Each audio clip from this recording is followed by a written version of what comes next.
උස්බෙකිස්තානය කියලා කියන්නේ ලංකාව වගේම සංස්කෘතික අංග ගොඩක් තියෙන රටක්. දැන් ඔයා මේ වීඩියෝ එකේ දකින විදිහට අමුතු විදිහට පාම් පුච්චන වීඩියෝ එක ඔයා අනිවාර්යයෙන්ම මේ විදිහ දැකලා ඇති. මෙන්න මේ පාම් පුච්චන ක්‍රමය තියෙන්නේ උස්බෙකිස්තානයේ විතරයි. මේක උස්බෙකිස්තානයේ විතරක් තියෙන සාම්ප්‍රදායික ක්‍රමයක්.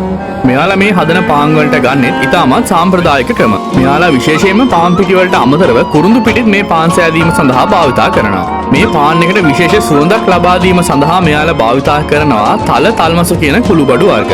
ඒ වගේම තමයි මෙන්න මේ පිටි මොල්ලියේ සෑදීමේ ඉඳලා පාන් පුච්චන තැන දක්වාම මෙයාලා අනුගමනය කරන්නේ ඉතාමත් සුපරික්ෂාකාර පිළිවෙලක්. අනිත් රටවල නැති හරි අමුතු ක්‍රමයකට මෙන්න මේ පාන් පුච්චන හින්දා තමයි මේ පාන් ලෝකයේ පුරාම ජනප්‍රිය වෙලා තියෙන්නේ. පාම් පුච්චන උඳුන මෙයාලා නිර්මාණය කරන්නේ පොළොව යටට ටිකක් හාරලා. මේ හාරපු උඳුන විශේෂ මැටි වර්ගයක් උපයෝගී කරගෙන මෙයාලා ආවරණය කරනවා.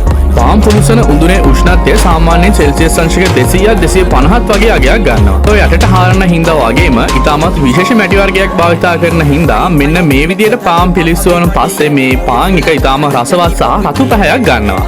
අනිත් පාන් සමග සසඳන විට මෙන්න මේ පාන් එකේ ඇතුළත ටිකක් සුමුදුයි. ලංකාවේ අපි කන පාන් වලට වඩා නම් මෙන්න මේ පාන් වර්ගය විශේෂයි කියලා අපිට දැක්ක ගමන්ම පේනවා. මෙන්න මේ උස්බෙකිස්තානයේ තියෙන විශේෂ පාන් එක ලෝකයේ පුරා ජනප්‍රිය වෙන්න හේතු වෙලා තියෙන මේ පාන් එක හදන ක්‍රමය නම් නෙවෙයි. පාන් එක පුච්චන විදිහෙන් තමයි මෙන්න මේ පාන් එක මුළු ලෝකයක්ම අඳුනගෙන තියෙන්නේ.